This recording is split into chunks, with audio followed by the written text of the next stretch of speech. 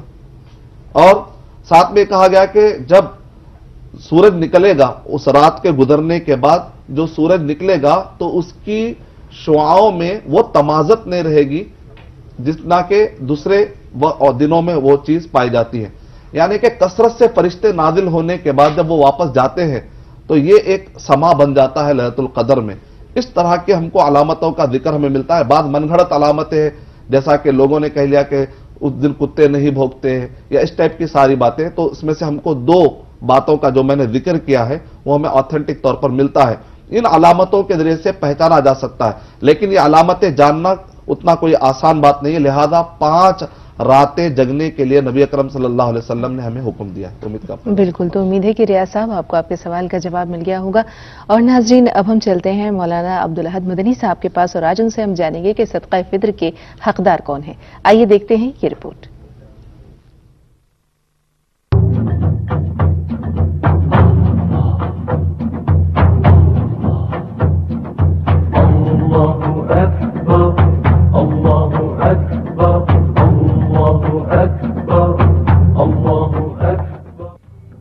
رسول اللہ صلی اللہ علیہ وسلم نے مسلمانوں پر صدقہ فطر فرض قرار دیا ہے اور فرمایا ہے کہ ضرورت مندوں کو آج کے دن بے نیاز کر دو اور انہیں مالدار بنا دو تاکہ عید الفطر کے دن کم از کم وہ دست سوال پھیلانے سے بے نیاز ہو جائے.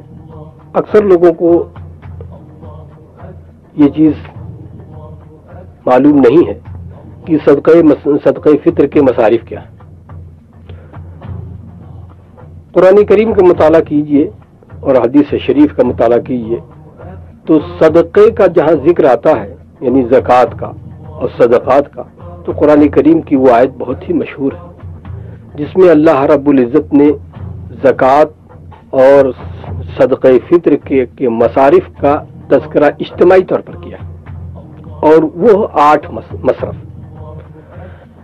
ان 8 مصارف کے علاوہ اور کوئی 9 مصرف شریعت نے متعین نہیں کیا ہے. جو زکوٰۃ کے مصرف ہیں وہی صدقہ فطر کے مصرف ہیں. یہ اور بات ہے کہ اولیت اور افضلیت صدقہ فطر میں فقراء اور مساکین کو دی گئی ہے. اگر گرد و پیش میں فقراء و مساکین نہیں ملتے تو ایسی صورت میں اور جو مصارف زکوٰۃ ہیں اور جو مستحقین ہیں ان کو زکوٰۃ کی رقم دی جائے اور صدقہ فطر کی رقم ان کو دی جائے. صدقہ فطر کے فی الواقع حقدار علاقے کے فقراء مساکین ہیں، لہذا اپنے ارد گرد کے محتاج لوگوں کو نظر انداز کر کے دور دراز کے لوگوں میں صدقہ فطر تقسیم کرنا روح شریعت کے منافی ہے. قرآن کریم کی آیت پڑھیے، انما الصدقات للفقراء والمساکین والعاملین علیہا والمؤلفۃ قلوبہم والغارمین. قرآن کریم نے اس پوری آیت میں 8 قسم کے مصرف کا ذکر کیا.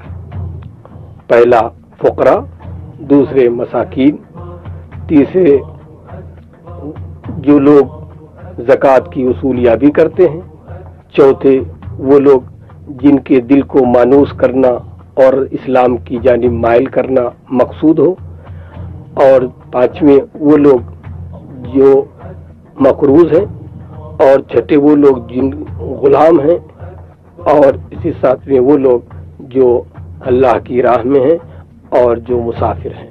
ان 8 مصارف کے علاوہ 9 کوئی مصرف نہیں ہے. ہم تمام صدقہ فطر کے ادا کرنے والوں کو چاہیے کہ سب سے پہلے فقراء مساکین میں اپنی زکوٰۃ جو ہے ادا کریں اور ان میں خرچ کریں اور اس کے بعد دیگر مصارف کا اہتمام کریں.